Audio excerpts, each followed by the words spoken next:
मंगल महाराज मंत्री हैं इस साल के, यानी जो प्राइम मिनिस्टर का पोर्टफोलियो है मंगल हैंडल कर रहे हैं।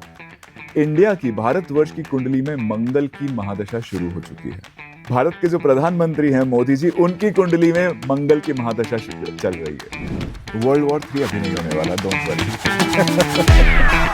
ग्रेगोरियन कैलेंडर के अकॉर्डिंग हम दिन का चेंज जो मानते हैं रात को 12 बजे मानते हैं, लेकिन वैदिक कैलेंडर के अकॉर्डिंग दिन की शुरुआत सनराइज के साथ में होती है। तो आपकी सिटी में 19 मार्च को जो भी दिन सनराइज का है, उस दिन आपको न्यू ईयर सेलिब्रेट करना चाहिए। बहुत ही प्रोमिनेंट गुरु एनर्जी रहने वाली है ये साल। इतने सालों से हम लोग सब सुन रहे हैं ना कि एक मेजर स्पिरिचुअल ट्रांसफॉर्मेशन आने वाला है, एक समय आएगा जब सब लोग आध्यात्म में आ जाएंगे। यही साल है वो यही साल है वो ट्रांसफॉर्मेशन का। मेजर ट्रांसफॉर्मेशन पॉलिटिक्स में भी हमको दिखाई दे सकता है। ये स्टेट लेवल पे, नेशनल लेवल पे, इंटरनेशनल लेवल पे भी पॉसिबल है।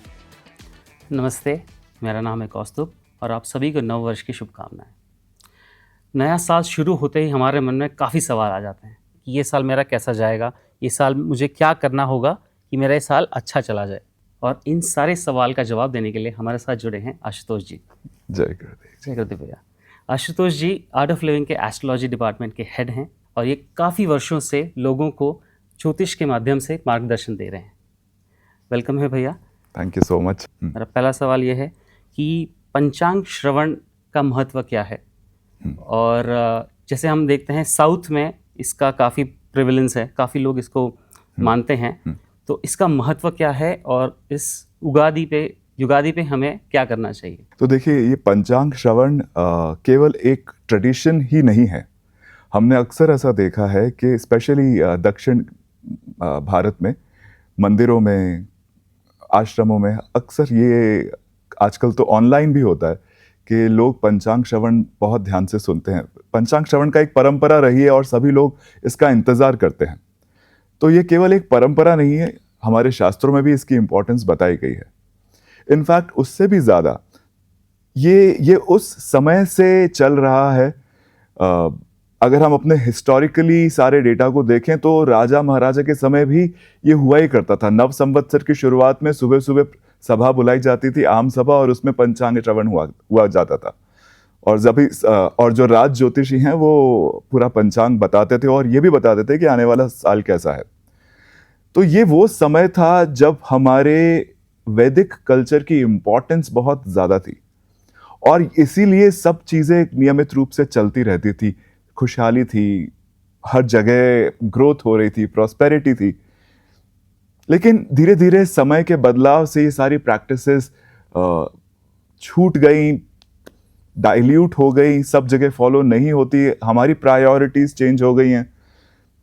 तो आप समझिए इस बात को कि वो समय है जहां पर ज्ञान और ज्योतिष की इंपॉर्टेंस थी।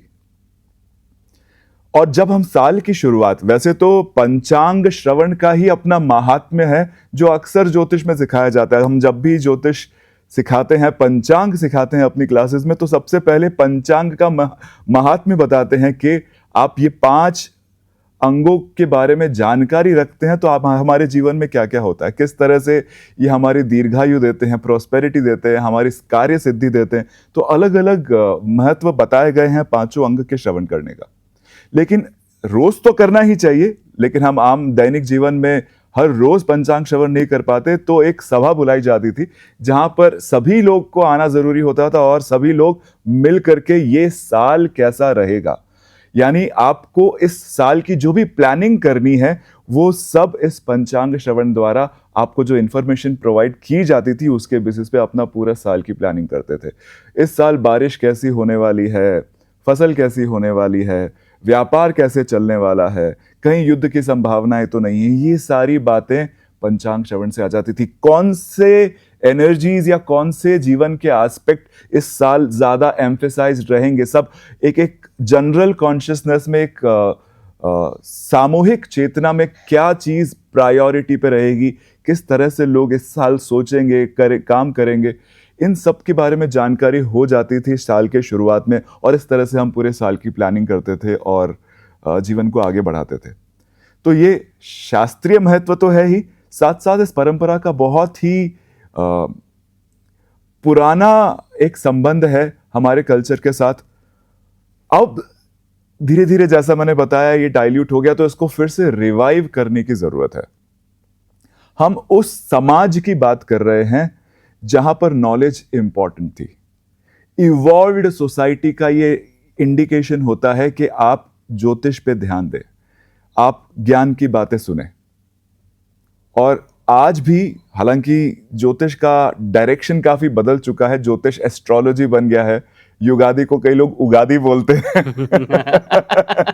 तो ऐसा होता है, पर कोई बात नहीं। युगादि का मतलब यही है कि युग की शुरुआत, बिगिनिंग ऑफ न्यू इरा। तो अब ये बहुत जरूरी है कि इस कल्चर को फिर से रिवाइव किया जाए। साउथ में ये अभी भी प्रेवलेंट है क्योंकि शायद यहाँ पर मुगलों का इतना इन्फ्लुएंस नहीं रहा था, तो हमारी बहुत सारी कल्चरल चीज़ें हैं जो साउथ में अभी भी जीवित हैं और आज भी उनको ऑनर किया जाता है।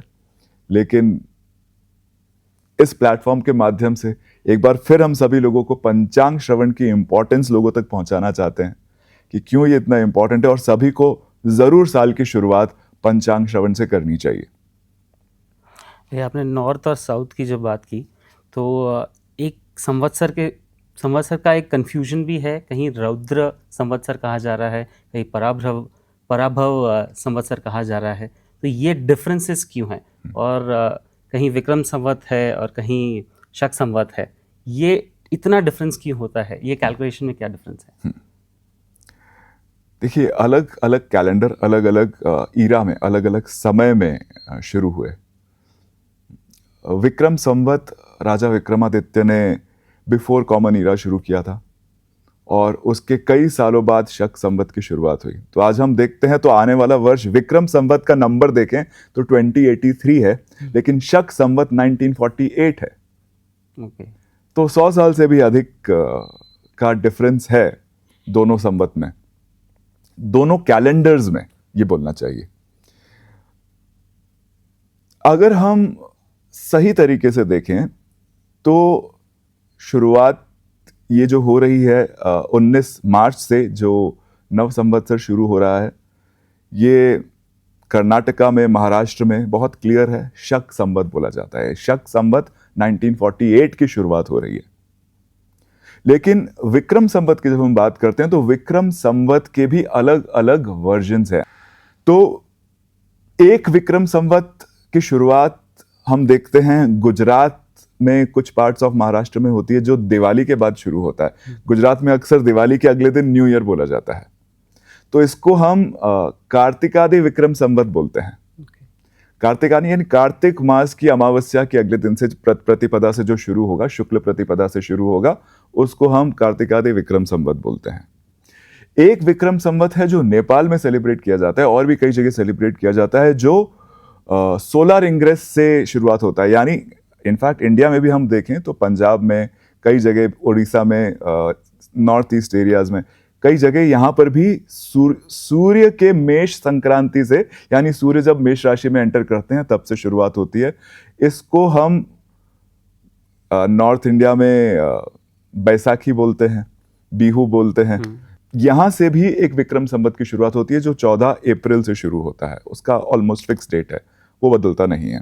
लेकिन विक्रम संवत का एक और तरीका है। हालांकि ये विक्रम संवत यहाँ से शुरू हो रहा है, अब 14 अप्रैल तो एक डेट हो गई, लेकिन कुछ और कैलकुलेशंस है जिसको हम ट्रॉपिकल ज्योतिष कैलकुलेशन कहते हैं। उसमें यही संवत 22 अप्रैल से शुरू होता है। जैसा हम देखते हैं इंग्लिश कैलेंडर, राशिफल देखते हैं ना अपना वेस्टर्न से, 22 अप्रैल से 22 मई के बीच में जिनका जन्म हुआ है उनकी मेष राशि हो गई, एरीज साइन हो गया। तो ये भी एक तरीका है। तीसरा एक और तरीका है जहां पर युगादि से ही मानते हैं कि ये भी विक्रम संवत है। तो ये अलग अलग ओपिनियंस हैं, अलग अलग तरीके हैं विक्रम संवत को कैलकुलेट करने के, अलग अलग रीजन्स में फॉलो किया जाता है। इसी वजह से ये आप साल के नाम में भी डिफरेंस पाएंगे। अब आप देखें, इवेंचुअली अगर हम साल के नाम में भी देखते हैं तो नॉर्थ इंडिया में जैसा बता रहे हैं कि रौद्र नाम संवत्सर शुरू होने वाला है, लेकिन यहाँ पे दक्षिण भारत में देखते हैं तो बताते हैं पराभव नाम संवत्सर शुरू होने वाला है। लेकिन जब हम फाइनल प्रेडिक्शंस पे आते हैं तो ऑलमोस्ट सारे संवत्सर एक ही बात करते हैं केवल नाम को लेकर के प्रेडिक्शन करने की परंपरा नहीं है। हालांकि इसके बारे में भी हमारे शास्त्रों में दिया गया है कि रौद्राब्दे नाम संवत्सर में क्या फल होता है, और वैसे पराभव नाम संवत्सर का क्या फल होगा, नारद संहिता में बहुत डिटेल में बताया गया है। फिर भी जो डिटेल्ड प्रेडिक्शंस होते हैं वो प्राइमरीली देखे जाते हैं कि ये साल की कुंडली कैसे बन रही है, यहाँ के राजा और मंत्री कौन है, उसके बेसिस पे ऐसे नवनायकों का निर्धारण होता है। उसके बेसिस पर हम फाइनल प्रेडिक्शंस करते हैं, सिर्फ नाम से नहीं करते। इसके बारे में भी हम आगे चर्चा करेंगे। अब अगर हम देखें रौद्र नाम, तो नाम सुनने में ही लगता है कि ये तो रुद्र नाम का है, तो कुछ बहुत ट्रांसफॉर्मेटिव संवत्सर हो सकता है, बहुत सी चीजें डिस्ट्रक्शन की तरफ जाएंगी और बहुत कुछ नवनिर्माण होगा, ये रौद्र नाम से समझ में आता है। लेकिन जब हम पराभव नाम संवत्सर की बात करते हैं, पराभव नाम का लिटरल ट्रांसलेशन होता है हार जाना, डिफीट। लेकिन यहां पर भी जब हम थोड़ा डिटेल में देखते हैं तो पराभव का मतलब ही डिफीट नहीं है। ये पुरानी सारी परंपराओं को, पुराने सिस्टम को, पुराने सेट ऑब्सोलीट सिस्टम्स जो हैं उनको ब्रेक करना और एक नए इरा की तरफ बढ़ना, ये भी लगभग रौद्र जैसी ही बात कर रहे हैं, ट्रांसफॉर्मेशन की ही बात कर रहे हैं। इनफैक्ट पराभव को अगर हम इसकी एटिमोलॉजी देखते हैं, इसको ब्रेक करके देखते हैं, तो इसका एक और मीनिंग सामने आता है। भव का मतलब हम ये बताते हैं भव सागर, यानी संसार, मटीरियलिस्टिक विजिबल वर्ल्ड को भव बोलते हैं।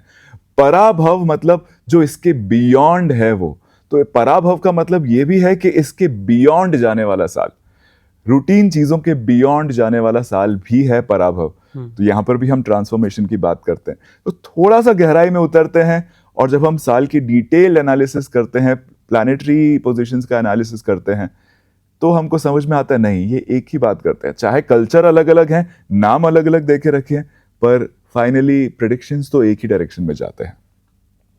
भाई अभी आपने जब मेंशन किया कि संवत के राजा होते हैं, मंत्री होते हैं, ये क्या है, ये नवनायक का क्या है? तो जिस भी दिन संवत्सर की शुरुआत होती है, जैसे कि इस बार 19 मार्च, जो भी सूर्योदय होता है, पहला सूर्योदय जो संवत्सर का होता है, उस दिन जो भी वीकडे होता है, वार होता है, उस वीकडे के जो ग्रह होते हैं उनको संवत्सर के राजा बोला जाता है। जैसे इस बार 19 मार्च थर्सडे हो रही है, सनराइज के टाइम पे थर्सडे होगा, तो इस साल के जो राजा हैं वो गुरु होने वाले हैं। फिर उसके बाद जब सोलर इंग्रेस यानी मेष राशि में जब सूर्य एंटर करते हैं, उस सोलर इंग्रेस के दिन के जो राजा होते हैं उसको इस साल का मंत्री बोला जाता है। तो इस साल ट्यूसडे को ऐसा होने वाला है, तो ट्यूसडे यानी मंगल जो हैं इस साल के मंत्री हैं। ऐसे ही हर महीने के सोलर इंग्रेस को लेकर के अलग अलग नायकों का निर्धारण किया जाता है। ये लगभग सभी कल्चर में एक जैसा ही है, क्योंकि ये भी वराह मिहिर जी ने अपनी संहिता में डिटेल में बताया ही है। तो इसके लिए यूजुअली ज्यादा ओपिनियंस नहीं होते। कुछ जगह कुछ नवनायकों के लिए अलग चीजें मानी जाती है। तो आप देखेंगे कहीं कहीं पे सस्याधिपति या धन्याधिपति ये थोड़े अलग हो सकते हैं, पर मेनली जो प्रेडिक्शंस होते हैं वो राजा मंत्री को लेकर के किए जाते हैं और वो आमतौर पे सभी जगह सेम होते हैं। जैसे हम लोग ग्रेगोरियन कैलेंडर फॉलो करते हैं, जो 1 जनवरी को मिडनाइट शुरू हो जाता है, और इसकी अलग अलग एक टाइम जोन है। सो जैसे किरिबती आइलैंड्स में सबसे पहले होता है, फिर टाइम जोन जाते जाते आप अमेरिका तक पहुंचते हैं। तो क्या हमारे भी संवत का कुछ पर्टिकुलर टाइम है जो हमें स्टार्ट करना है, कुछ बिगिनिंग पॉइंट है इसका? देखो, संवत का बिगिनिंग पॉइंट तो जब चंद्रमा सूर्य को मेष राशि में क्रॉस करते हैं, वो मोमेंट माना जाता है। ये ना केवल हर कंट्री, हर टाइम जोन में, पर शायद हर सिटी में थोड़ा बहुत डिफरेंट हो, कुछ मिनट्स का फर्क हो। कंट्रीज में जाएंगे तो कुछ घंटों का फर्क हो जाता है। तो डेफिनेटली इसमें चेंजेस तो होते ही हैं। टेक्निकली यही नव संवत्सर की शुरुआत है, लेकिन हमारी शास्त्रीय परिभाषा जो है, नव संवत्सर चैत्र शुक्ल प्रतिपदा को माना जाता है। यानी कि जिस दिन भी चंद्रमा सूर्य को क्रॉस करेंगे, उसका नेक्स्ट सूर्योदय ये नव संवत्सर का सूर्योदय होगा और यहां से न्यू ईयर की शुरुआत होती है। दो ग्रेगोरियन कैलेंडर के अकॉर्डिंग हम दिन का चेंज जो मानते हैं रात को 12 बजे मानते हैं, लेकिन वैदिक कैलेंडर के अकॉर्डिंग दिन की शुरुआत सनराइज के साथ में होती है। तो आपकी सिटी में 19 मार्च को जो भी दिन सनराइज का है उस दिन आपको न्यू ईयर सेलिब्रेट करना चाहिए। तो जब हम न्यू ईयर सेलिब्रेशन की बात करते हैं तो ये बाकी रेगुलर न्यू ईयर सेलिब्रेशन जैसा, ग्रेगोरियन सेलिब्रेशन जैसा नहीं है कि आप मिडनाइट में पार्टी कर रहे हैं और ड्रिंक कर रहे हैं और 12 बजते ही सब एक दूसरे को विश करते हैं एक साथ। यहाँ पर थोड़ा सिस्टम भी अलग है। इसका जो विधान बताया गया है वो यही है कि आप नव वर्ष के दिन सूर्योदय से पहले उठ करके स्नान कर लें, अपना संध्या वंदन कर लें। अगर आप इनिशिएटेड हैं, उपनयन हो रखा है, गायत्री में इनिशिएटेड है, तो घर को सजाएं जैसे हम दिवाली को सजाते हैं, तोरण लगाएं, फूल मालाओं से सजाएं और सुबह सुबह उठ करके अपने गुरु की और देवताओं की पूजा करें और फिर अच्छे कपड़े पहने, अच्छी ज्वेलरी, लेडीज के लिए अच्छी ज्वेलरी में जैसे हम दिवाली पे अक्सर तैयार होते हैं उस तरह से तैयार हो जाएं और ब्राह्मण को रेस्पेक्ट के साथ बुलाएं, ज्योतिषी को रेस्पेक्ट करके बुला करके, रेस्पेक्ट के साथ अपने घर पे बुला करके उनसे पंचांग श्रवण करें। और उसके बाद एक स्पेशल चीज बनाई जाती है जो इस दिन सारे फैमिली के लोग एक दूसरे को डिस्ट्रीब्यूट करते हैं, खिलाते हैं, आस पड़ोस में बांटी जाती है। एक स्पेशल न्यू ईयर रेसिपी होती है जो ट्रेडिशनल है और जो परंपरा से चली आ रही है, सभी लोगों को फॉलो करना चाहिए। मैं सभी को बोलूंगा कि इस कल्चर को थोड़ा दोबारा लाने की कोशिश करते हैं, फिर से सही न्यू ईयर को सेलिब्रेट करते हैं। और क्या करते हैं, थोड़ा सा नीम के पत्ते लेते हैं, उसमें थोड़ा गुड़ मिलाते हैं, थोड़ा नमक, थोड़ा अजवाइन, थोड़ा हींग, इन सब को मिक्स करके लोग एक दूसरे को डिस्ट्रीब्यूट करते हैं, खाते हैं और नव वर्ष की शुभकामनाएं देते हैं। ये सही तरीका होता है एक अच्छी हेल्थ, अच्छे विचार, स्पिरिचुअलिटी, आध्यात्म के साथ, गुरु कृपा के साथ, देव कृपा के साथ अपना नव वर्ष की शुरुआत करना। कई लोग इसको थोड़ा और एक्सटेंड करते हैं, अपने घर में नवग्रह होमा और गुरु पूजा का आयोजन भी करते हैं। तो ये सब हमको नव वर्ष पे जरूर करवाना चाहिए।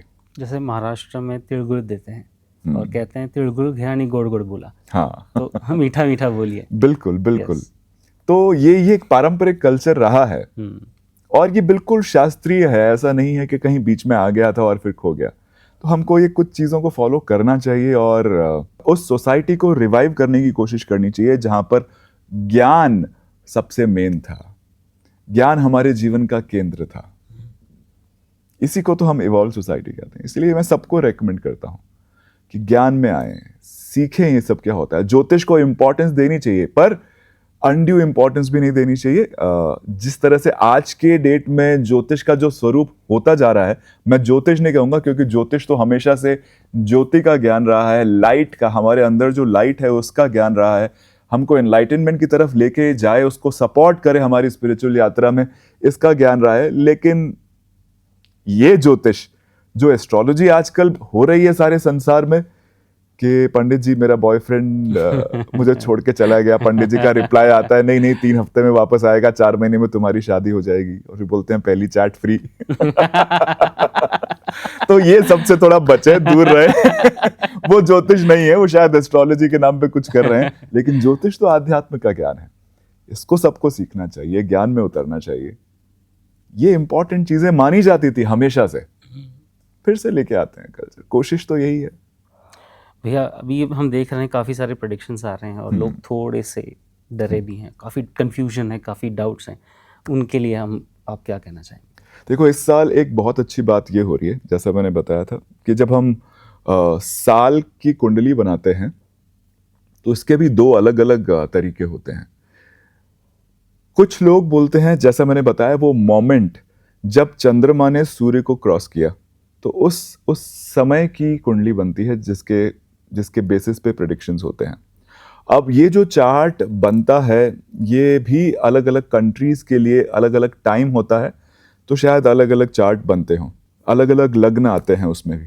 लेकिन प्राइमरीली हम उज्जैन को अगर महाकाल की नगरी मानते हैं तो काल की सारी गणनाएं, ग्लोबली काल की जो गणनाएं होती हैं वो उज्जैन के टाइम से की जाती हैं। तो अगर आज भी हम देखें उज्जैन के समय से इस साल जो वो कुंडली बनने वाली है। दूसरा ओपन जो शास्त्रोक्त भी है, जो शास्त्र मान्य भी है कि अगले दिन सुबह से यानी सूर्योदय में जो कुंडली बनती है उस के बेसिस पे साल के प्रेडिक्शंस किए जाने चाहिए। कुछ लोगों का इसमें मत है कि हर साल सूर्योदय के वक्त, क्योंकि सूर्य मीन राशि में होंगे तो मीन राशि की ही कुंडली बनेगी। सूर्य उदय हो रहा है तो मीन राशि ही उदय हो रही है, तो मीन लग्न की ही कुंडली बनती है, तो इसमें वेरिएशंस नहीं आते। तो ये भी ओपिनियंस है। लेकिन इस साल बहुत अच्छी बात ये है, सूर्योदय की कुंडली और नववर्ष की कुंडली सेम ही है। ओके। क्योंकि सूर्योदय के समय ही चंद्रमा सूर्य को क्रॉस कर रहे हैं मीन राशि में, तो दोनों ही जगह से जो कुंडली बनती है वो मीन लग्न की कुंडली बनती है। मीन लग्न के, मीन राशि के जो स्वामी होते हैं वो गुरु होते हैं। इस वर्ष जैसा मैंने बताया, जो वार है वो भी गुरुवार है। नव वर्ष की शुरुआत गुरु के होरा में हो रही है। बहुत ही प्रोमिनेंट गुरु एनर्जी रहने वाली है ये साल। ये जो मैंने बताया कि सूर्योदय के समय चंद्रमा सूर्य को क्रॉस करें और गुरु के होरा में ऐसा हो रहा हो, ये रेयर है, ऐसा होता नहीं है। तो ये बहुत ही इंसिस्टेंस के साथ ये डबल इम्पैक्ट हो गया है गुरु के की प्रोमिनेंस का इस साल, और साथ साथ गुरु ही इस साल के राजा हैं। तो इस बात को कोई नकार नहीं सकता कि ये साल जो इम्पोर्टेंस रहने वाली है वो ज्ञान की रहने वाली है, आध्यात्म की रहने वाली है। ग्रोथ बहुत प्रोमिनेंट एस्पेक्ट रहेगा, एजुकेशन बहुत प्रोमिनेंट एस्पेक्ट रहेगा, क्योंकि गुरु ही राजा हैं। सबकी प्रायोरिटी, सामूहिक चेतना के लिए गुरु और ज्ञान ही प्रायोरिटी पे रहेगा। और ये साल ये सब चीजें फैसिलिटेट होंगी जब राजा, अगर आपका एक स्किल सेट है और आप पावर में आ जाते हैं तो डेफिनेटली आप उस चीज को प्रमोट करते हैं। यानी गुरु जो जो चीजों को रिप्रेजेंट करते हैं वो सब चीजें इस साल प्रमोट होंगी, प्रकृति में प्रमोट होंगी, कोई और आके नहीं कर रहा है। तो ये साल बेस्ट साल है। और इसके अलावा एक और बहुत अमेजिंग चीज होने वाली है कि गुरु अपनी उच्च राशि, पीक स्ट्रेंथ पे, पीक ऑस्पिशियसनेस पे कर्क राशि में जून में एंटर होने वाले हैं। ये साल बेस्ट ईयर है नॉलेज में आने का। कुछ भी सीखना चाहते हैं आप, कुछ भी वैदिक नॉलेज सीखना चाहते हैं, शास्त्रीय नॉलेज सीखना चाहते हैं, ज्ञान में उतरना चाहते हैं, अपनी आध्यात्मिक प्रैक्टिस शुरू करना चाहते हैं, टीचिंग करना चाहते हैं, स्टूडेंट बन के ज्ञान सीखना चाहते हैं, इससे बेटर ईयर नहीं आने वाला। ये जो हम एक ट्रांसफॉर्मेटिव एज से गुजर रहे हैं उसमें नॉलेज का एक बहुत इंपॉर्टेंट पार्ट रहने वाला है, एक स्पिरिचुअल ट्रांसफॉर्मेशन का बहुत इंपॉर्टेंट पार्ट रहने वाला है, और वो ये साल ही है। वेट मत करो, सबको बोल रहा हूं, बिल्कुल वेट मत करो। अगर आप कुछ भी सोच रहे हैं आध्यात्म में कुछ सीखने का, ज्ञान से रिलेटेड कुछ सीखने का, ज्योतिष सीखने का, वेट मत करो, यही साल है, शुरुआत कर दो। इससे बेटर अपॉर्चुनिटी नहीं मिलने वाली। दूसरी बात और है, थोड़ा सा आपका और समय लूंगा इसमें, क्योंकि सिर्फ राजा की बात नहीं है, कुछ बहुत इंटरेस्टिंग चीजें घट रही हैं इस साल में।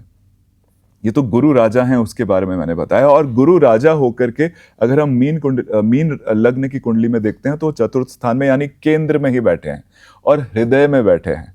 तो ये जो भी ज्ञान इस साल आप अर्जित करेंगे वो पूरी तरह से हृदय में आत्मसात होने वाला है। अभी हृदय में बैठे हैं साल की कुंडली में, लेकिन कुछ समय में ये कर्क राशि में आएंगे, जो फिर ज्ञान अर्जन की कुंडली है, नॉलेज एक्वायर करने का जो भाव है, वहां पर गुरु आने वाले हैं कुछ ही समय में, जून में। तो फिर से सभी स्टूडेंट्स के लिए भी बहुत अच्छा समय है और ज्ञान अर्जन के लिए बहुत अच्छा समय है, अबंडेंस के लिए, वेल्थ क्रिएशन के लिए बहुत अच्छा समय है। उसी के साथ साथ धर्म को समझने और धर्म के मार्ग पर चलने के लिए बहुत अच्छा समय है। बहुत सी जगह धर्म और आध्यात्म को प्रोमिनेंस मिलने वाली है। सभी को सारी चीजों को पीछे रख करके ज्ञान, गुरु और धर्म को नंबर 1 प्रायोरिटी देनी ही चाहिए। इनफैक्ट अगर हम थोड़ा और आगे देखें तो साल के एंड में केतु महाराज भी गुरु को ज्वाइन कर लेंगे, और गुरु और केतु का संबंध जो होता है, जो युति होती है, ये हर साल होने वाली युति नहीं है, ये भी रेयर होता है।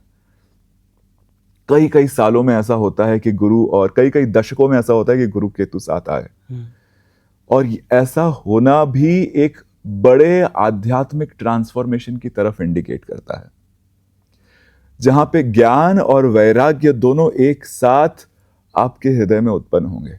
अगर आप मंत्र चैंटिंग करते हैं तो उसको रेगुलर कर दीजिए, क्योंकि ये सब चीजें साल वर्ष कुंडली के 5वें स्थान में यानी मंत्र जाप के कुंडली के भाव में होने वाली हैं। तो ये बहुत ही इंपॉर्टेंट साल है आपकी आध्यात्मिक ग्रोथ के लिए, ज्ञान में उतरने के लिए। तो सभी साधकों के लिए गोल्डन टाइम है, बिल्कुल इसको मिस नहीं करना। जितना हो सके अच्छे से इस साल को यूटिलाइज करो अपनी आध्यात्मिक और ज्ञान यात्रा को आगे बढ़ाने के लिए। और कुछ चीजें हैं जो इसी की तरफ इंडिकेट करती हैं। ये 2, 3, 4 फैक्टर्स नहीं, मल्टीपल लेयर्स ऑफ फैक्टर्स हैं जो एक ही तरफ इंडिकेट कर रहे हैं। अगर हम मीन राशि में देखते हैं, मीन लग्न में ही 4 प्लैनेट्स एक साथ बैठे हैं वर्षफल की कुंडली में। तो आप जैसा स्क्रीन पे देख सकते हैं, इस नव वर्ष की कुंडली आपके सामने है और इसमें सूर्यदेव, शनि महाराज, चंद्रदेव और शुक्राचार्य 4 ग्रह एक साथ इस वर्ष के लग्न में हैं। मीन लग्न की कुंडली है। मीन राशि में 4 या 4 से अधिक ग्रहों का एक साथ आना ही, मीन राशि जैसा मैंने बताया गुरु की राशि है, लेकिन यह भी आध्यात्मिक ट्रांसफॉर्मेशन की राशि है। तो यहां पर इतने सारे ग्रहों का एक साथ आना ही आध्यात्मिक ट्रांसफॉर्मेशन की तरफ इंडिकेट करता है। अगर हम देखें तो शुक्र महाराज अपनी उच्च राशि में है, शनिदेव उनको सपोर्ट कर रहे हैं, शनिदेव और सूर्य साथ में हैं। तो डेफिनेटली इस साल जहां मैं आध्यात्म की बात कर रहा हूं, वहां पर आध्यात्म में भी भक्ति का उदय होगा, वो बहुत प्रोमिनेंट दिखा रहा है। भक्ति को लेकर के बड़ा ट्रांसफॉर्मेशन, भक्ति के जरिए एक सोसाइटी में बड़ा ट्रांसफॉर्मेशन आने की संभावना है। सूर्य और शनिदेव का चंद्रमा के साथ में लग्न में होना, ये एक और चीज इंडिकेट करता है कि इस साल पब्लिक अनरेस्ट बढ़ सकता है और जिसकी वजह से जो लोग सत्ता में हैं, जो लोग पावर पोजीशन पे हैं, जो लीडरशिप में हैं, उन सबको बड़ी परेशानी हो सकती है। उनको जवाब देना पड़ सकता है पब्लिक को जो भी गलतियां की हैं उसके लिए।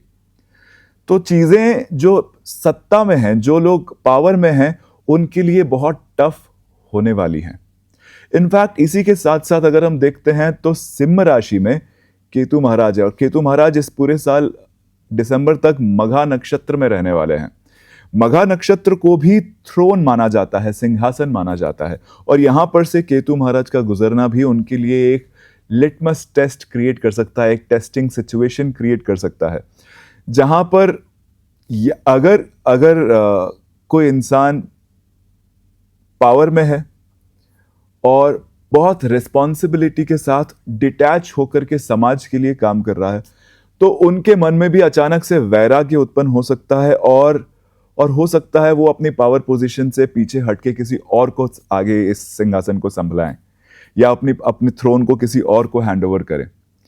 दूसरा ये भी पॉसिबिलिटी है, जो लोग ऐसा नहीं सोचते उनको शायद प्रकृति ना चाहते हुए भी अपने सिंहासन से नीचे गिराए और बड़ा सत्ता परिवर्तन, मेजर ट्रांसफॉर्मेशन पॉलिटिक्स में भी हमको दिखाई दे सकता है। ये स्टेट लेवल पे, नेशनल लेवल पे, इंटरनेशनल लेवल पे भी पॉसिबल है। दूसरी इंपॉर्टेंट बात, इस साल के जो मंत्री हैं वो मंगल महाराज हैं। बड़ी इंटरेस्टिंग चीज है, मंगल महाराज मंत्री हैं इस साल के, यानी जो प्राइम मिनिस्टर का पोर्टफोलियो है मंगल हैंडल कर रहे हैं। इंडिया की, भारतवर्ष की कुंडली में मंगल की महादशा शुरू हो चुकी है। भारत के जो प्रधानमंत्री हैं मोदी जी, उनकी कुंडली में मंगल की महादशा चल रही है। तो ये मंगल का तीनों का एक साथ संयोग आना और मंगल का इस कुंडली में 11वें राशि में यानी कुंभ राशि में, और वो भी 12वें स्थान में बुध और राहु महाराज के साथ बैठना। 12वां स्थान जो होता है जहां पर मंगल बैठे हैं, आप जैसा देख पा रहे हैं, ये व्यय का स्थान होता है, लॉस का, एक्सपेंडिचर का स्थान होता है। और यहां पर मंगल, राहु और बुध का एक साथ आ जाना ऑब्वियसली शो कर रहा है कि इस बार हमारे खर्चे, स्पेशली भारत के और हमारे प्रधानमंत्री द्वारा जो फोकस रहने वाला है एक्सपेंडिचर का, वो पूरा की पूरा वॉरफेयर पे रहने वाला है। यानी इस साल डिफेंस, मिलिट्री, इन सब पे हमारा मेजर एक्सपेंस होने वाला है। और ये एक्सपेंस क्योंकि राहु महाराज और बुध भी साथ में हैं, तो राहु महाराज फ्यूचरिस्टिक टेक्नोलॉजी को भी इंडिकेट करते हैं, बुध महाराज इंफॉर्मेशन को शो करते हैं, स्पेशली इंफॉर्मेशन गैदरिंग यानी इंटेलिजेंस के ऊपर, वॉरफेयर इंटेलिजेंस के ऊपर। इसके लिए क्या टर्म होती है वो मुझे ठीक से नहीं पता, लेकिन आप समझ सकते हैं वॉरफेयर इंटेलिजेंस के ऊपर बहुत मेजर खर्चा होगा और ऐसी टेक्नोलॉजी के डेवलपमेंट में खर्चा होगा जो फ्यूचरिस्टिक है और जो हमको आने वाले समय में किसी भी वॉर के लिए प्रिपेयर कर सकती है। तो ये तो इंडिया के लिए तो बहुत स्पेशल है ही, लेकिन जैसा मैंने बताया ये कुंडली तो उज्जैन समय से है और उज्जैन समय तो पूरे दुनिया के लिए एक एक इंडिकेशन देता है। तो ये लगभग पूरी दुनिया में ये ट्रेंड रहेगा जहां पर मेजॉरिटी बजट्स सब कंट्रीज के वॉर की प्रिपरेशन के लिए ही जाने वाले हैं। इसके अलावा भी अगर हम और एक चीज थोड़ा सा और सूक्ष्म में जाते हैं तो हम देखते हैं कि जो लग्न में 4 ग्रहों की युति हो रही है उसमें से भी 3 ग्रह एक ही नक्षत्र में है, जिसको हम कहते हैं उत्तरा भाद्रपद। ये बड़ा ही मिस्टिकल नक्षत्र है। उत्तरा भाद्रपद नक्षत्र वैसे तो शनिदेव का नक्षत्र है, चंद्रमा भी इसी नक्षत्र में है, शनिदेव भी इसी नक्षत्र में है, सूर्यदेव भी इसी नक्षत्र में है। यानी शनिदेव डेमोक्रेसी को शो करते हैं, चंद्रमा प्रजा को शो करते हैं और सूर्य सत्ता को शो करते हैं। और ये जो नक्षत्र की जो एनर्जी है, जो इसके देवता हैं, शनिदेव का नक्षत्र है यानी डेमोक्रेसी प्रेवलेंट रहेगी, सवाल पूछे जाएंगे और सत्ताधारी लोगों को इसका जवाब देना पड़ेगा। पब्लिक फोर्स जो है वो बहुत स्ट्रांग रहने वाली है ये साल। लेकिन ये जो युति हो रही है उत्तरा भाद्र नक्षत्र, ये नक्षत्र के जो देवता हैं इनको अहीर भूधन्य कहा जाता है। इसका लिटरल ट्रांसलेशन देखें तो जमीन में रहने वाले सर्प, अहीर मतलब सर्प, भूधन्य मतलब जो भू के अंदर भूगर्भ में रहे वो। लेकिन इसका एक आध्यात्मिक रेलेवेंस है, यही अहीर भूधन्य ही हमारी कुंडलिनी शक्ति को भी रिप्रेजेंट करते हैं। और कुंडलिनी जब 3 ग्रह एक साथ साल की शुरुआत में यहां पर बैठे हैं और उसमें भी सूर्य, चंद्र और शनिदेव जैसे ग्रह इसमें इन्वॉल्व हैं, ये बहुत ही प्रोमिनेंट इंडिकेशन है एक ग्लोबल लेवल पे कुंडलिनी शक्ति के मूवमेंट का। कुंडलिनी शक्ति मूलाधार में रहती है और जब जब कुंडलिनी शक्ति में थोड़ा भी मूवमेंट होता है, अगर हम ग्लोबल लेवल पे बात करें तो एक तरह से मूलाधार चक्र में डिस्टर्बेंस आने की पॉसिबिलिटीज होती हैं।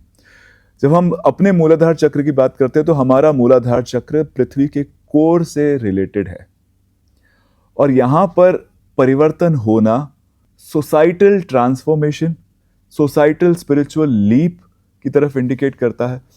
इतने सालों से हम लोग सब सुन रहे हैं ना कि एक मेजर स्पिरिचुअल ट्रांसफॉर्मेशन आने वाला है, एक समय आएगा जब सब लोग आध्यात्म में आ जाएंगे, लोग इंतजार करेंगे कि कब हमको कुछ नया जो सीखने को मिले, हमको प्राणायाम सीखने को मिले, हमको ध्यान सीखने को मिले और लोग लाइन लगा के खड़े रहेंगे ऐसे में। तो यही साल है वो यही साल है वो ट्रांसफॉर्मेशन का, क्योंकि अहीर भूधन्य कुंडलिनी जागरण के हैं। तो बहुत से लोगों में अवेकनिंग होने की पॉसिबिलिटी है इस साल। लेकिन इसी के साथ साथ मंगल राहु की युति, वो भी कुंभ राशि में। ये एक कुंभ राशि, ये एक स्थिर राशि है, लेकिन एयर एलिमेंट बहुत प्रोमिनेंट है यहां पर। तो यहां पर मंगल और राहु की जो युति है वो हो सकता है, और साथ साथ अहीर भूधन्य का एक्टिवेशन हो सकता है कि कहीं कहीं पे अर्थक्वेक्स लेकर के आए, ऐसा होता है। अगर हम इस बात को समझें तो समय समय से पृथ्वी का जो सेंटर ऑफ ग्रेविटी है वो थोड़ा सा डिविएट होता है अलग अलग डायरेक्शन में, और ऐसा नोटिस किया गया है कि जिस तरफ पृथ्वी का सेंटर ऑफ ग्रेविटी इंक्लाइंड होता है वो पावर सेंट्रिक, वो कंट्रीज पावर सेंट्रिक हो जाती हैं। जैसा कि हमने देखा पिछले कई सालों से, लगभग 60-70 सालों से ये जो पोजीशन रही है वो वेस्टर्न कंट्रीज की तरफ रही है। लेकिन अब समय आ रहा है कि ये सेंटर ऑफ ग्रेविटी मूव करके ईस्टर्न कंट्रीज की तरफ आए। तो आप देखेंगे धीरे धीरे एक मेजर पावर शिफ्ट भी होगा ईस्टर्न कंट्रीज में। लेकिन जब भी ऐसा होता है तब प्राकृतिक आपदाएं भी आती हैं, तो उसके लिए हमको थोड़ा तैयार रहना पड़ेगा। स्पेशली ये साल अर्थक्वेक्स मुझे दिखते हैं, क्योंकि मीन राशि में है, वाटर रिलेटेड चीजें भी हो सकती हैं, और क्योंकि एक्वेरियस साइन में ऐसा हो रहा है, ये वायु तत्व प्रधान है, तो थोड़े से स्टॉर्म्स या टोर्नाडोज जैसी सिचुएशंस भी कहीं कहीं क्रिएट हो सकती है। तो इन सब चीज़ों को लेकर के हमको थोड़ा प्रिपेयर्ड रहना पड़ेगा। लेकिन इन सब के बीच में एक मेजर पावर शिफ्ट की शुरुआत हम एक्सपेक्ट कर सकते हैं, जो इस साल से होनी शुरू हो जाएगी। भैया अभी आप जब कह रहे हैं पावर शिफ्ट और पावर की बात हो रही है, तो मिडिल ईस्ट में काफ़ी टेंशन्स हैं एंड उसके वजह से लोगों में काफ़ी थोड़ा सा डर का माहौल भी है। तो उसके लिए आप क्या कहना चाहेंगे कि अब क्या होगा और इंडिया पे उसका क्या इम्पैक्ट हो सकता है एस्ट्रोलॉजिकली? वर्ल्ड वॉर 3 अभी नहीं होने वाला, डोंट वरी। तो मुझे लगता नहीं है, ये मंगल और राहु महाराज के साथ में आने से जो सिचुएशन क्रिएट हुई है और मिडिल ईस्ट में जो प्रॉब्लम्स चल रही हैं, मंगल अगले महीने राशि परिवर्तन कर लेंगे और चीज़ें काम डाउन हो जाएंगी। ये समय नहीं है कि पूरी दुनिया इसमें जंप इन करके उसको वर्ल्ड वॉर के लेवल तक एस्केलेट करे, लेकिन हम धीरे धीरे उस तरफ बढ़ रहे हैं। जिस तरह से सिचुएशंस बदल रही हैं, जैसा मैंने बोला, एक मेजर पावर शिफ्ट जब जब होता है तो ऐसी वॉर्स की पॉसिबिलिटीज़ होती हैं। सेकेंड वर्ल्ड वॉर के वक्त भी शनि केतु महाराज की युति थी। वो शनि केतु महाराज की युति फिर से 2029 के सेकेंड हाफ में होने वाली है। 2029 के सेकेंड हाफ और 2030, ये जो साल हैं, इस वक्त हम एक मेजर वॉर एक्सपेक्ट कर सकते हैं। उसको वर्ल्ड वॉर भी बोल सकते हैं, नहीं भी बोल सकते, लेकिन वो लेबल है। लेकिन एक major escalated aggressive situations countries के बीच में हो सकती हैं। ये सब जो अभी घट रहा है, धीरे धीरे ये सारे छोटे छोटे इंस्टेंसेस ही पाइल अप होंगे और उस तरफ लेके जाएंगे। लेकिन इतना जल्दी मुझे लगता नहीं है कि वॉर सिचुएशंस होंगी। अभी प्रिपरेशन का टाइम ज़रूर है, हमको प्रिपेयर तो ज़रूर होना चाहिए आने वाले टाइम के लिए, लेकिन ये साल कोई चिंता नहीं है। आध्यात्म पे फोकस रखिए। मैं एक सवाल मैं फिर से करना चाहता हूँ। आप नवनायक के बारे में बात कर रहे थे, संवत के राजा होते हैं, तो इस बार गुरु हैं और मंत्री हैं जो मंगल हैं। तो वैसे बाकी और नवनायक जो हैं उसके बारे में आप प्लीज़ बताइए। कई कई प्रांतों में नवनायक बोला जाता है, कई जगह 10 पोर्टफोलियो, दशनायक भी दिए जाते हैं, 10 पोर्टफोलियो भी डिस्ट्रीब्यूट किए जाते हैं सभी नवग्रहों में। जैसे जैसे सूर्य संक्रांति आती है उस तरह से ये निर्धारण किया जाता है। तो इस साल के जो नवनायक हैं, अब ये भी बात इंपॉर्टेंट है बिफोर वी टॉक अबाउट नवनायक, उनके बारे में बात करने से पहले, कि नवनायक की फलश्रुति का भी एक महात्म्य दिया गया है कि अगर आप नवनायकों के बारे में जानते हैं तो आप सब लोग ध्यान से सुनिएगा, नवनायकों के बारे में सुनना जानना भी एक पुण्य कार्य बताया गया है। कि अगर आपने राजा के बारे में सुना तो आपको समृद्धि होती है, अगर आपने मंत्री के बारे में सुना तो आपको आपके कार्य में सफलता मिलती है। वैसे अलग अलग नवनायकों का भी अलग अलग महात्म्य है, तो इनके बारे में सुनना बहुत ही शुभ होता है। तो आपकी स्क्रीन पर हम दिखा रहे हैं सभी नवनायकों के बारे में। मैं साथ साथ बताता जाऊंगा कि कौन से नवनायक का फलश्रुति करने से क्या रिजल्ट मिलता है, आपको क्या फल मिलता है, और इस साल नवनायक अगर ये हैं तो इनका क्या रिजल्ट होगा। ये सभी चीजें आपकी स्क्रीन पर आप देख सकते हैं। तो जैसा आप देख पा रहे हैं, इस साल के राजा हैं गुरु, और जब गुरु वर्ष के राजा होते हैं तो हमारे शास्त्र कहते हैं, सुवृष्टिर भविता भूमौ धान्य धान्य समृद्धता यज्ञ दान क्रिया सर्वा प्रजा संतोषमाप्नुयुः। मतलब जब गुरु साल के राजा होते हैं तो उस वर्ष वर्षा बहुत अच्छी होती है, फसल बहुत अच्छी होती है, बहुत से धार्मिक कार्य होते हैं, दान पुण्य के कार्य होते हैं, और लोगों में संतुष्टि बढ़ती है। अगर आप युगादि के दिन राजा के बारे में सुनते हैं तो उसका फल क्या होता है? राजफल श्रवणेन वैभव लभते नरः, यानी युगादि के दिन नवनायकों में राजा के बारे में सुनने से आपको वैभव और लाभ प्राप्त होता है। अब हम बात करते हैं मंत्री मंगल के बारे में। ऐसा बताया जाता है, राजकार्याणि तीव्राणि युद्ध संभावना भवेत, नृपाः क्रूर प्रवृत्ताश्च प्रजाः कष्टम प्राप्नुयुः।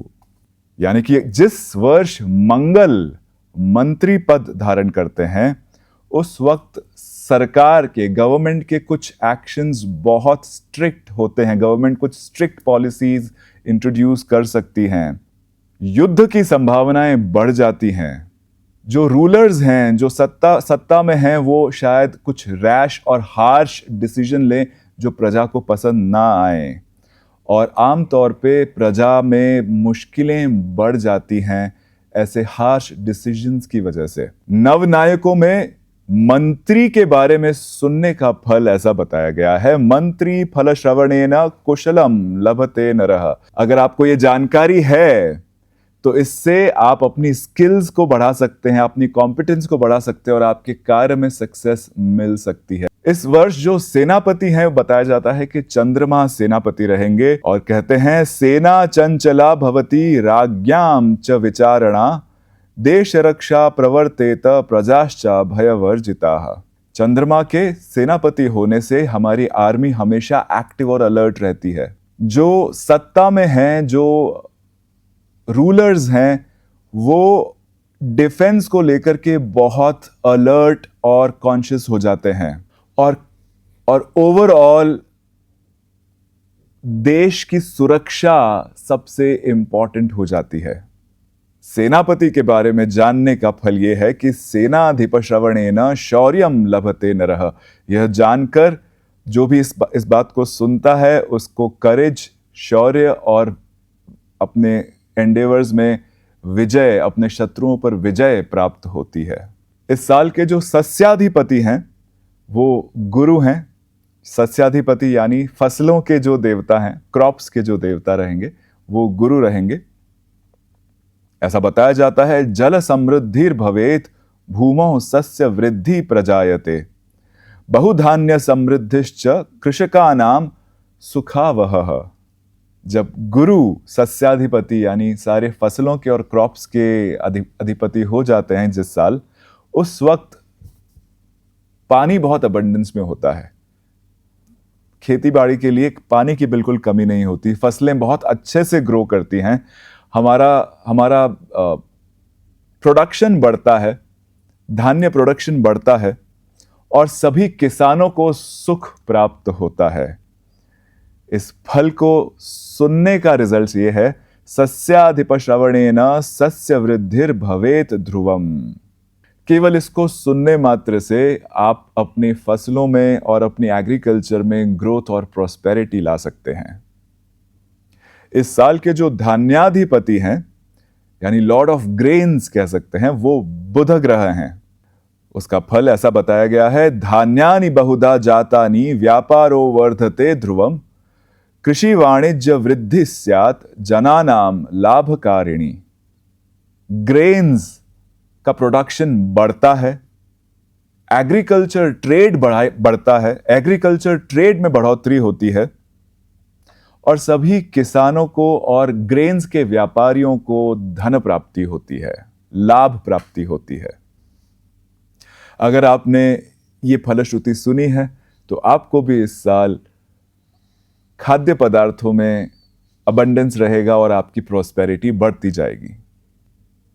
इस वर्ष के मेघाधिपति भी चंद्र हुए हैं, यानी लॉर्ड ऑफ क्लाउड्स जिनको बोल सकते हैं, वो भी चंद्रमा है। और इसके बारे में बताया जाता है, मेघा बहवः सन्ति वर्षा देशेषु जायते, सस्य समृद्धिर्भवति भूमि पुष्टिमवाप्नुयात्। बादल बहुत होते हैं और अच्छी वर्षा सभी रीजन में होती है, फसलें अच्छी बढ़ती है और पृथ्वी को अच्छा पोषण मिलता है, बारिश होती है, पृथ्वी और उपजाऊ हो जाती है। ये रिजल्ट्स को सुनने की फलश्रुति है, मेघाधिप श्रवणेन वर्षा सम्यक प्रवर्तते। यानी अगर आप सब लोग मिलकर इसके बारे में सुन रहे हैं तो हमारी सामूहिक चेतना के जरिए ही इस साल अच्छी वर्षा होती है और प्रकृति में एक बैलेंस बना रहता है। इस साल के रसाधिपति लॉर्ड ऑफ लिक्विड्स शनिदेव हुए हैं। शनिदेव और लिक्विड्स थोड़ा साथ साथ जाते नहीं हैं, इसके बारे में बताया जाता है। अल्पवृष्टिर भवेत किंचित प्रदेशेषु कदाचन कष्टे न लभ्यते द्रव्यम श्रमवृद्धि प्रजासु च। कुछ रीजन्स ऐसे हो सकते हैं जहां पर थोड़ी कम बारिश हो, रिसोर्सेज को एक्वायर करना थोड़ा ज्यादा मुश्किल हो जाता है। यहाँ पे जब हम रसाधिपति की बात कर रहे हैं तो ये जनरल रिसोर्सेज हैं, केवल लिक्विड्स ही नहीं है, ये सभी जेमस्टोन्स और इंपॉर्टेंट मिनरल रिसोर्सेज भी हैं। ऑयल प्रोडक्शन की भी बात करते हैं, ऑयल एक्विजिशन की भी बात करते हैं। तो यहाँ रिसोर्सेज थोड़े से डिफिकल्ट हो सकते हैं, स्कैर्सिटी आ सकती है और हर काम को करने के लिए मेहनत थोड़ी ज्यादा लगती है। इसकी फलश्रुति रसाधिप श्रवणेन देह बलम प्रवर्धते। इसको सुनने से आपकी स्ट्रेंथ बढ़ती है और बॉडी में वाइटैलिटी बढ़ती है।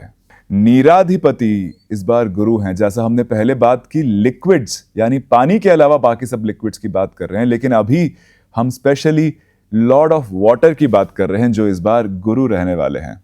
नद्य पूर्ण जला स्युश्च सरांसी च समृद्धये जल लाभ प्रजाभ्यश्च सुखम जीवित हेतवे। सभी नदियां और तालाब पानी से भर जाएंगे, सभी को सफिशिएंट वाटर रिसोर्स अवेलेबल होंगे और सभी का जीवन कंफर्टेबल होगा। इसकी फलश्रुति नीराधिप श्रवणेन जल समृद्धिर भवेत। इसके बारे में सुनने भर से आपको जल समृद्धि मिलती है और सभी नदी तालाब भरे पूरे रहते हैं। जो इस बार के फलेश हैं, सभी फ्रूट्स के जो देवता हैं वो चंद्र होने वाले हैं। उनके बारे में कहा जाता है फलवंती तरवः स्युश्च वनस्पतयः प्रसन्नता उद्यानानि समृद्धानि जनानाम सुखदायकम। सभी पेड़ अच्छे फल देते हैं, सब्जियां फल फूल अच्छे से ग्रो होते हैं और सभी उद्यान में समृद्धि होती है और सबको सुख देने वाले होते हैं। इसकी फलश्रुति है फलेश श्रवणेन फलवृद्धिर भवेत ध्रुवम। इसके बारे में सुनने मात्र से आपको कभी फल और सब्जियों की कमी महसूस नहीं होगी साल भर। एक और लेते हैं जिसको हम दशनायका यानी 10वें नायक बताया जाता है। दुर्गाधिपति इस बार चंद्र हैं, यानी लॉर्ड ऑफ डिफेंस चंद्र रहने वाले हैं। दुर्ग रक्षा प्रवर्तेत नृपाणाम च पराक्रमः देश रक्षा भवेद नित्यम सज्जता सेनयान्विता। जैसा कि मैंने पहले भी बताया कि सेनाधिपति भी चंद्र हैं और दुर्गाधिपति भी चंद्र है, यानी protection of forts and borders. आप अपने दुर्ग का या बॉर्डर्स का प्रोटेक्शन बढ़ जाता है। जो सत्ता में है वो साहस के साथ आगे बढ़ते हैं और हमारी आर्मीज हमेशा प्रिपेयर्ड रहती हैं किसी भी सिचुएशन के लिए, जो आज के सिचुएशन में दिखता भी है कि ऑब्वियस है। इसकी फलश्रुति है दुर्गाधिप श्रवणेन राष्ट्र रक्षा भवेद ध्रुवम। केवल ये सुनने मात्र से राज्य की रक्षा होती है और हमें डिफेंस में विजय प्राप्त होती है।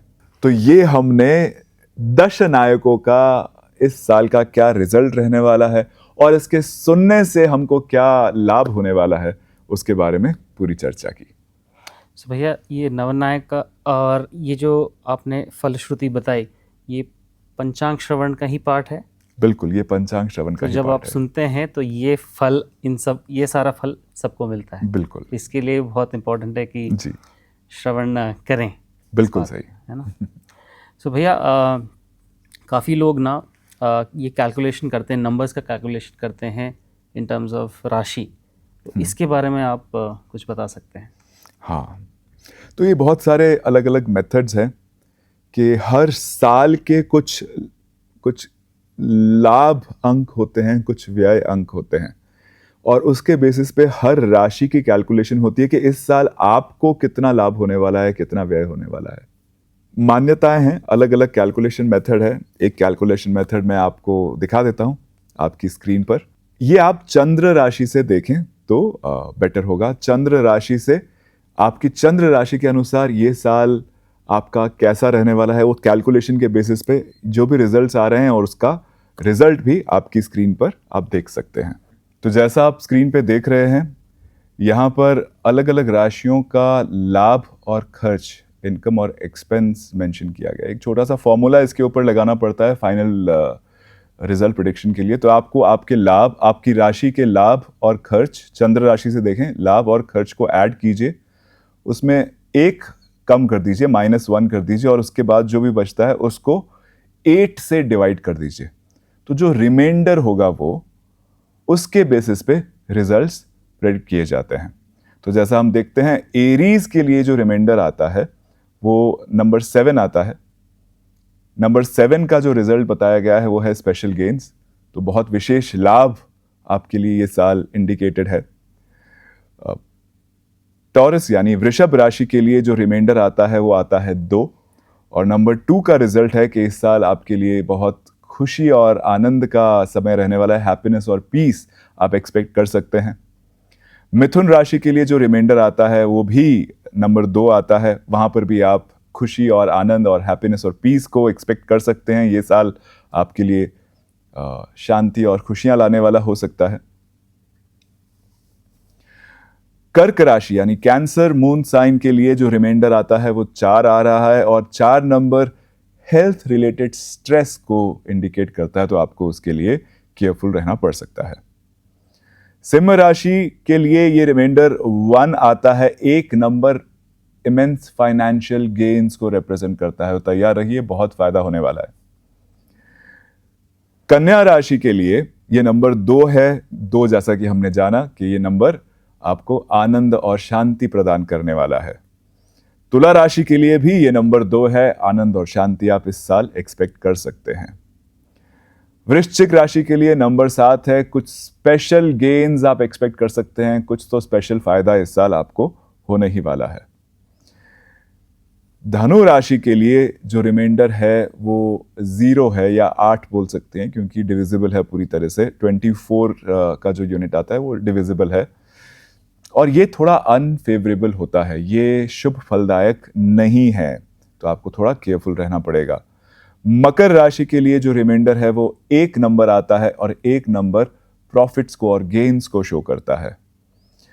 कुंभ राशि वालों के लिए भी जो रिमाइंडर है वो नंबर 1 है, यानी आप भी इस साल प्रॉफिट्स और गेन्स एक्सपेक्ट कर सकते हैं। और मीन राशि वालों के लिए रिमाइंडर 0 या 8 है, जो कि अनफेवरेबल रिजल्ट्स शो करता है। तो ऐसे कुछ इंटरेस्टिंग मेथड्स हैं जो कई जगह ज्योतिषी यूज करते हैं। उनमें से एक मैंने आपके साथ शेयर किया, जिससे आप ओवरऑल क्या results, theme of the year कैसा रह सकता है, ऐसा एक्सपेक्ट कर सकते हैं।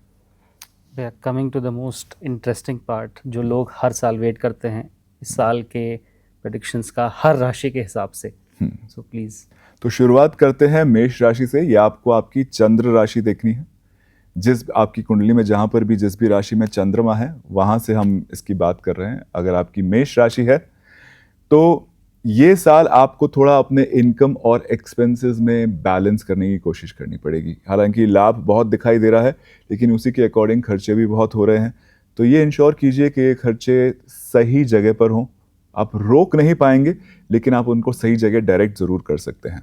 ये साल आपकी आध्यात्मिक साधना के लिए, मंत्र साधना के लिए भी बहुत फेवरेबल है। हो सकता है आप कुछ छोटी धार्मिक यात्राएं करें, आसपास किसी तीर्थ स्थल पे, आश्रम, किसी मंदिर, कोई आध्यात्मिक पर्पस के लिए छोटी यात्रा हो। इन सब के लिए साल बहुत फ्रूटफुल रहेगा। आपको गुरु कृपा भी इस साल अच्छी दिखाई देती है। आपके चार्ट में कि गुरु कृपा भी प्राप्त होगी, गुरु सानिध्य भी प्राप्त होगा।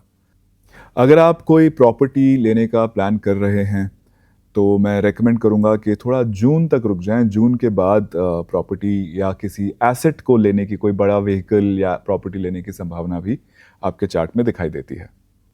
अब हम बात करते हैं वृषभ राशि के बारे में।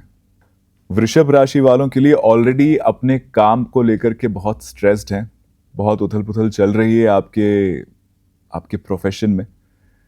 ये कंटिन्यू होगी, और जहां स्ट्रेस बढ़ रहा है, काम में वर्कलोड बढ़ रहा है, वहां पर आप साथ साथ उसके रिजल्ट्स भी देख पा रहे हैं। आपकी ग्रोथ भी हो रही है, फाइनेंशियल ग्रोथ हो रही है, आपका नेटवर्क बढ़ रहा है। तो ओवरऑल ये सारी चीज़ें मुझे पॉजिटिव दिखाई देती हैं। इसके साथ साथ जो चीज़ छूट रही है वो है आपके मन की शांति, आपका कंटेंटमेंट। तो आपको थोड़ा अपने हेल्थ पर, अपने घर पर भी, डोमेस्टिक लाइफ पर भी ध्यान देना पड़ेगा। काम पे फोकस रहेगा लेकिन थोड़ा एफर्ट करके अपने घर पे भी ध्यान दीजिए। हालांकि पारिवारिक माहौल अच्छा रहेगा, आपके फाइनेंशियल डिसीजंस बहुत अच्छे रिजल्ट्स देंगे, आप बहुत अवेयर हैं। आपने ऑलरेडी अगर गोल्ड में इन्वेस्ट कर रखा है तो बहुत अच्छा अर्न किया ही है। ये समय कुछ और समय तक चलेगा, जून जुलाई तक, जून तक इनफैक्ट आपको अच्छे प्रॉफिट्स, अच्छा वेल्थ मैनेजमेंट आप करते रहेंगे। लेकिन जून के बाद हो सकता है आपकी ट्रैवलिंग बढ़े और अच्छे पर्पस के लिए ही ट्रैवलिंग होगी। फाइनली ये आपको आध्यात्म में और आपके प्रोफेशन में भी सपोर्ट ही करेगा। मिथुन राशि वालों के लिए समय वैसे तो अच्छा चल ही रहा है, लेकिन आपकी अपने बॉस के साथ, अगर आप जॉब में हैं तो अपनी बॉस के साथ, अगर आप बिजनेस करते हैं तो शायद आपके सप्लायर्स के साथ या गवर्नमेंट के साथ में कुछ ना कुछ परेशानी चल रही है। टैक्सेशन रिलेटेड प्रॉब्लम्स भी हो सकता है चल रही हों। आप मेहनत बहुत कर रहे हैं लेकिन फिर भी आपको जितना आप एक्सपेक्ट कर रहे थे वैसा रिजल्ट नहीं आ रहा, लेकिन आपने उसमें अपना संयम खोया नहीं है। आप बहुत सेंटर्ड हैं, बहुत फोकस्ड हैं, बहुत विजडम के साथ आगे बढ़ रहे हैं। ये सिलसिला चलता रहेगा।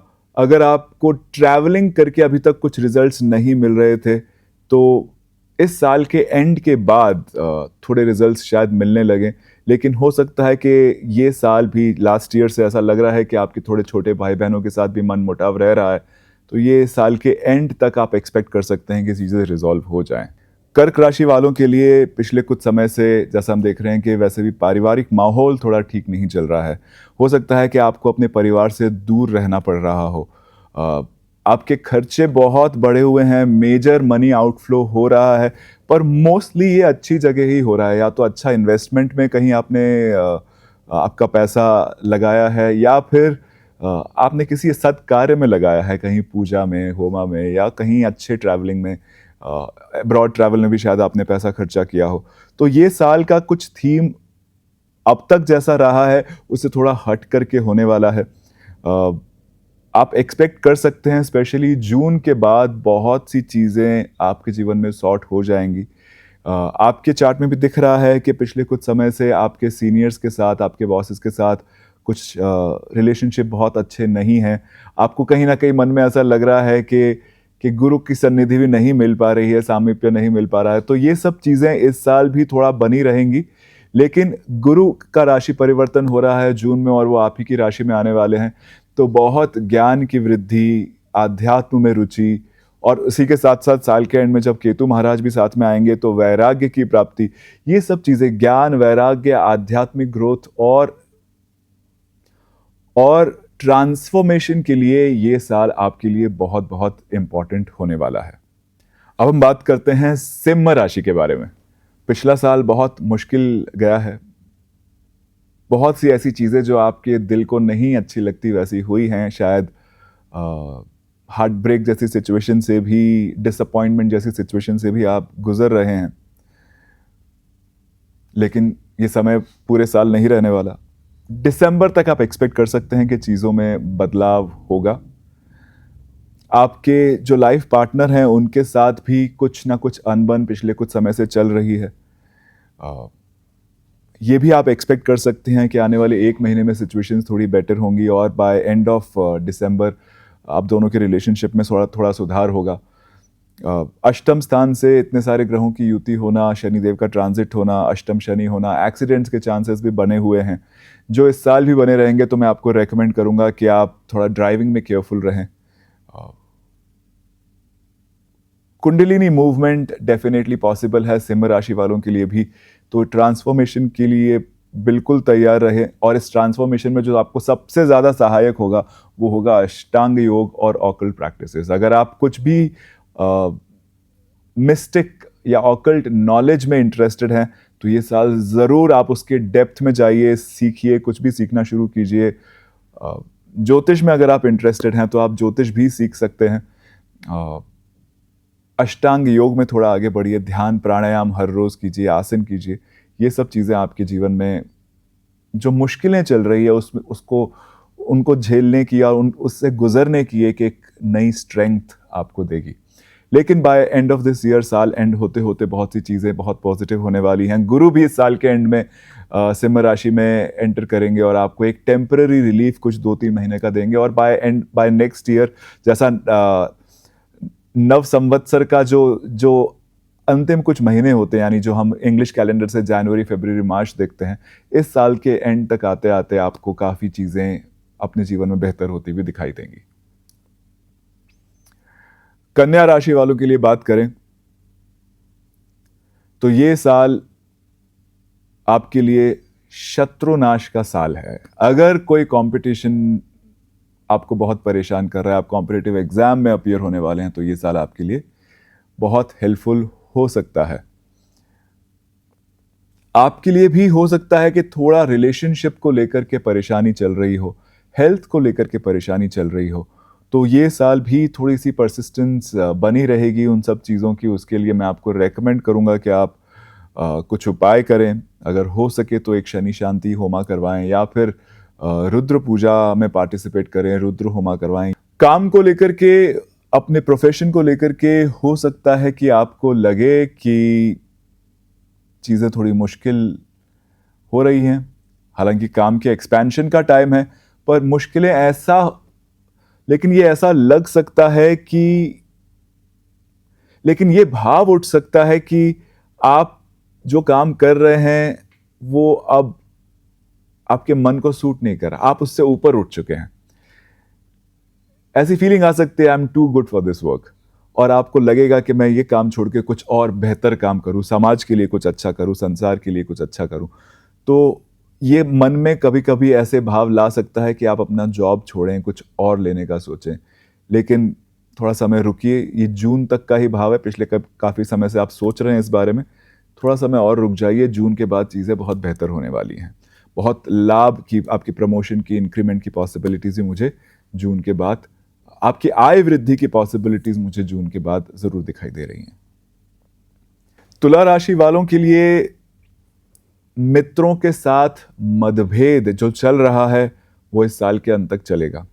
दिसंबर के बाद इसमें रेजोल्यूशन आने के पॉसिबिलिटीज़ हैं। अगर आप एफर्ट कर रहे हैं अपना सोशल नेटवर्क बढ़ाने के लिए, इनकम को बढ़ाने के लिए, तो उसके रिजल्ट्स भी आपको दिसंबर के बाद दिखाई देंगे। लेकिन ये समय बहुत अच्छा है गुरु सानिध्य में रहने का। अब आप, अगर आपके बॉस हैं, आपके सीनियर्स हैं, आप कहीं जॉब करते हैं, तो उनके साथ रिलेशनशिप इंप्रूव करने का, आई एम श्योर उनके साथ ऑलरेडी आपने देखा होगा कि चीज़ें पहले से बेटर हो रही हैं। वो आपके काम को अप्रिशिएट कर रहे हैं, आपको रिकग्नाइज कर रहे हैं, तो इसी बात को आगे बढ़ाइए। हो सकता है जून के बाद, जून जुलाई के बाद से आपके काम में कुछ एक्सपेंशन हो और आपके मन में भी ऐसे विचार आए कि शायद जॉब चेंज करना चाहिए, कुछ बेटर अपॉर्चुनिटीज़ के लिए देखना चाहिए। तो आप डेफिनेटली सोच सकते हैं इस बारे में। आपका मन हो सकता है टीचिंग में, आध्यात्म में थोड़ा ज़्यादा लगे, आध्यात्म के काम करने में थोड़ा ज़्यादा लगे। अगर आप ऑलरेडी इस तरफ कंसिडर कर रहे हैं कोई टीचिंग प्रोफेशन में जाने के लिए, तो जून के बाद ये समय बहुत अच्छा रहेगा। जो already art of living teachers हैं उनके लिए भी, और अगर आपकी तुला राशि है तो उनके लिए भी जून के बाद का समय बहुत अच्छा है। बहुत अच्छे कोर्सेज हो सकते हैं, ध्यान दीजिएगा इस पर। वृश्चिक राशि वालों के लिए, अगर आप कुछ एसेट खरीदने का सोच रहे हैं, कोई नई प्रॉपर्टी में इन्वेस्ट करने का सोच रहे हैं, तो आपका मन बहुत होगा, लेकिन बहुत केयरफुल रहना है। मैं तो कहूँगा रुक जाइए दिसंबर तक। अगर फिर भी कुछ ऐसी अपॉर्चुनिटी मिलती है जो बहुत फ्रूटफुल हो, बहुत लुक्रेटिव हो, तो भी बहुत केयरफुल होकर के, सारे डॉक्यूमेंट्स चेक करके, डबल चेक करके तभी इन्वेस्ट कीजिएगा। आपको आपकी मम्मी की हेल्थ पर, आपकी माता की हेल्थ पर ध्यान देने की ज़रूरत है। आपको खुद भी अपनी कार्डियक हेल्थ पर ध्यान देने की ज़रूरत है। थोड़ा पेट खराब भी रह सकता है, स्टमक इश्यूज भी हो सकते हैं, बच्चों को लेकर के बहुत चिंता हो सकती है। अगर आप पढ़ाई कर रहे हैं तो एजुकेशन थोड़ी स्ट्रेसफुल हो सकती है। इन सब के लिए मेरी रिकमेंडेशन तो यही है कि आप रेगुलरली रुद्र पूजाज में पार्टिसिपेट करते रहिए। अगर हो सके तो कभी कभी रुद्र होमा में भी पार्टिसिपेट कीजिए। नवग्रह होमा अगर आप करवा सकें तो भी ओवरऑल आपकी ग्रह स्थिति के लिए बहुत शुभ फलदायक होगा। आपका पिछले 1 साल से आपके काम में मन नहीं लग रहा है, अगर आप जॉब चेंज का सोच रहे हैं तो इसको कंसिडर किया जा सकता है। आप ज़रूर देख सकते हैं जॉब चेंज के बारे में। अच्छा होगा कि इस समय में आप कुछ ऐसा काम भी सीखें जहाँ पर थोड़ी हीलिंग हो, थोड़ा ऑकल्ट हो, थोड़ा थोड़ा ज्योतिष ज्ञान, थोड़ा आध्यात्मिक ज्ञान जिसमें इन्वॉल्व हो। ऐसी कुछ चीज़ें सीखने के लिए भी आपके लिए ये साल बहुत शुभ है। धनु राशि वालों के लिए पिछला साल बहुत अच्छा रहा होगा। आपने कई नए अलायंसेस फॉर्म किए होंगे, पार्टनरशिप्स की होगी, जिनकी शादी नहीं हुई है, शादी होने के चांसेस रहे होंगे, हुई भी होगी। ये समय, अच्छा समय आपका जून तक चलने वाला है। जून के बाद गुरु महाराज कर्क राशि में जाएंगे, जो कि अष्टम हो जाएंगे। तो ये एक साल हो सकता है, जून से लेकर के अगले नव संवत्सर तक, ये एक साल थोड़ा डिफ़िकल्टीज़ में जा सकता है। आपको बीच में दिसंबर, जनवरी, फरवरी में कुछ राहत के समय मिलेगा, जहाँ पर गुरु फिर से फेवरेबल सिचुएशन में आएंगे और आपका भाग्य आपका अचानक साथ देगा, लेकिन वो टेम्पररी होगा। ये समय कोई भी इम्पॉर्टेंट डिसीजन लेने से पहले ये बहुत ज़रूरी है कि आप किसी सीनियर से, किसी ज़्यादा एक्सपीरियंस इंसान से उसके बारे में कंसल्ट करें, एडवाइस लें, उसके बाद ही इम्पॉर्टेंट डिसीजंस लें। जब जब गुरु अष्टम राशि से गुजरते हैं, इसको dark night of the soul जैसा भी टर्म देते हैं कुछ ज्योतिषी, कि इस वक्त हमारा विवेक बुद्धि थोड़ा सा खो जाता है, थोड़ा दब जाता है। इसीलिए इम्पॉर्टेंट होता है कि कोई भी डिसीजन, कोई भी ऐसा भाव अगर मन में उठता है जिसमें कोई एक मेजर चेंज हो जीवन का, एक मेजर डायरेक्शनल चेंज हो जीवन का, तो आप वो अकेले ना लें, सबसे बात करके, सबसे पूछ करके, स्पेशली जो ज़्यादा ज्ञानी लोग हैं उनसे बात करके, ज्योतिषी से कंसल्ट करके, तभी ये डिसीजन आगे लें। इस साल आपका पराक्रम बहुत बढ़ा चढ़ा रहेगा, तो आमतौर पे ये अच्छी बात होती है, लेकिन यहाँ पर आपको थोड़ा सा दुस्साहसी बना सकता है।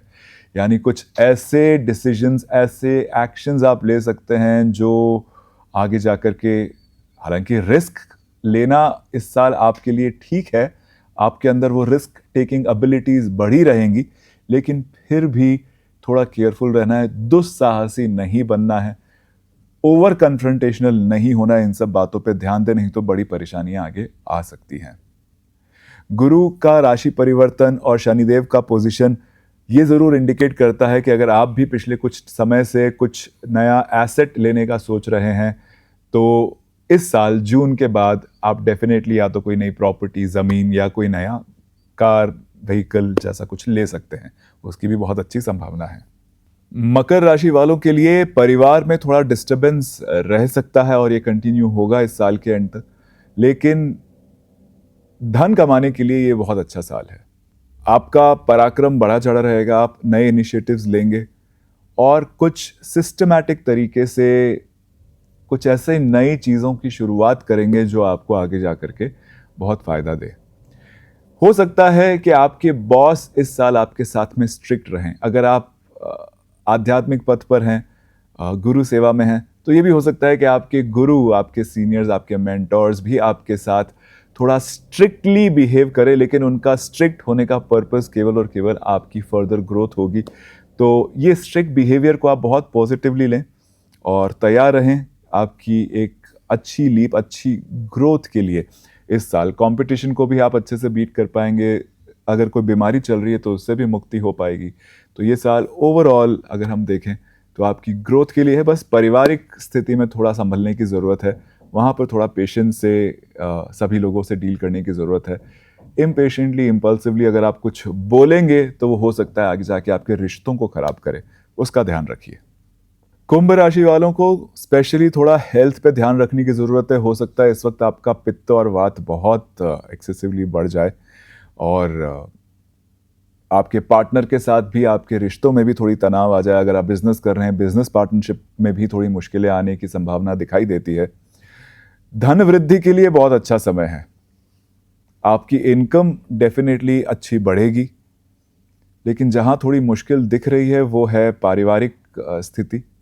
यहाँ पर थोड़ा संभलने की ज़रूरत है। थोड़े डिस्प्यूट्स भी हो सकते हैं, परिवार में भी मनमुटाव रह सकता है, लेकिन आपकी समझ और आपके प्रेम से अगर आप इसको सॉल्व करने की कोशिश करेंगे तो ये इतनी मुश्किल सिचुएशन नहीं है जिसको सुलझाया नहीं जा सके।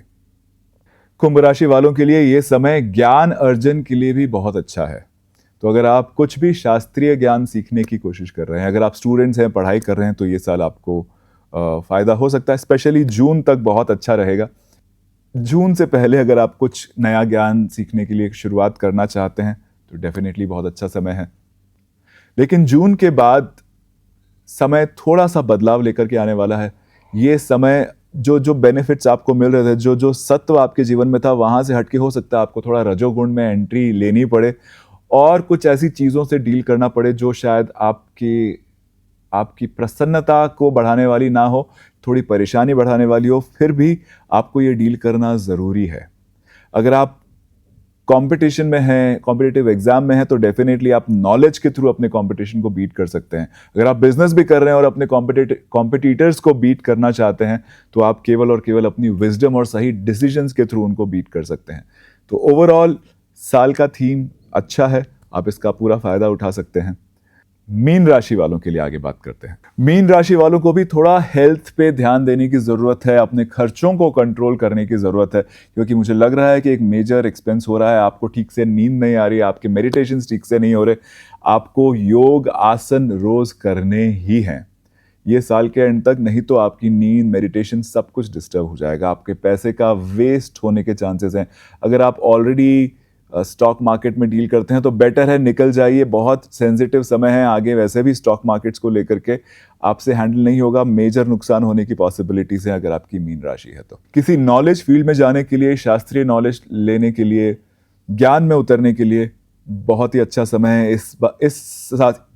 इस साल आपके बच्चे भी आप अपनी पढ़ाई में बहुत अच्छा कर पाएंगे, आपके लिए बहुत प्राइड और ऑनर लेकर के आएंगे।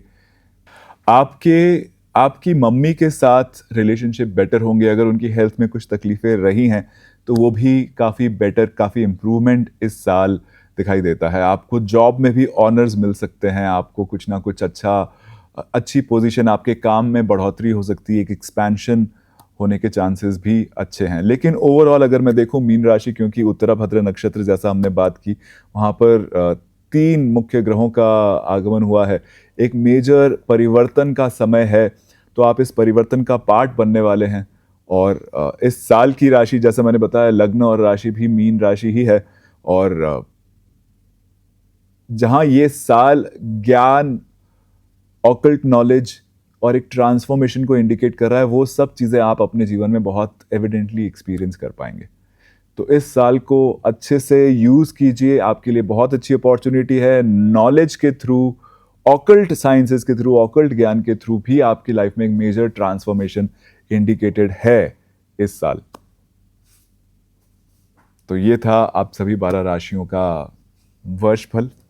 थैंक यू सो मच भैया। भैया आपने कहा कि ये साल नॉलेज का होने वाला है, तो क्या नॉलेज के हिसाब से लोगों को ज्योतिष भी सीखना चाहिए? देखो, ओवरऑल नॉलेज पे फोकस रहे, बहुत अच्छी बात है। ऑकल्ट नॉलेज पे फोकस रहे, बहुत अच्छी बात है। ट्रांसफॉर्मेशन पे फोकस रहे, तो सर्टेनली मैं तो सबको रेकमेंड करता हूँ। इनफैक्ट आजकल तो मैं इतना ट्रैवल करके सब लोगों को बोल रहा हूँ कि सही तरीके से, एक ट्रांसफॉर्मेटिव तरीके से ज्योतिष सीखना है तो हमारे साथ ज्वाइन कीजिए। और एनीवेज हम साल में एक बैच शुरू करते हैं साल में, तो इस साल का जो बैच है वो मुझे लगता है कि इस साल का सबसे बड़ा, लोगों में वो इंटरेस्ट दिखाई भी दे रहा है और शायद सबसे बड़ा बैच भी बन रहा है।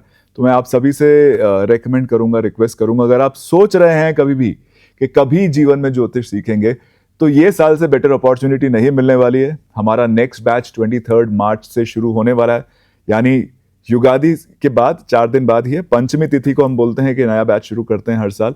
तो अगर आप इंटरेस्टेड हैं तो उसके लिंक्स, इसकी डिटेल्स सारे नीचे डिस्क्रिप्शन में दी गई हैं, आप प्लीज़ उस पर चेक कीजिए, जाइए। और थोड़ा भी इंटरेस्ट है आपका ऑकल्ट में, या आप चाहते हैं कि ये ज्ञान, नॉलेज आपके जीवन में एक ट्रांसफॉर्मेशन लेकर के आए, तो यही साल है। जरूर सीखिए, बिल्कुल मिस मत कीजिए।